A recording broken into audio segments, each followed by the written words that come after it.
எத்தனை சாமி வந்ததையா, இது எந்தெந்த சாமி தந்ததையா, எத்தனை பாட்ட சொன்னதையா, அதை சுத்துற பூமி கண்டதையா, அடிச்சு வீசும் காத்துலையும் அந்த தகப்பராச சுத்துதையா,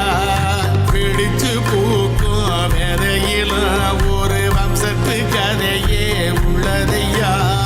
100 தலைமுறை சேர்ந்து செதுக்குன ஈர நலம் இது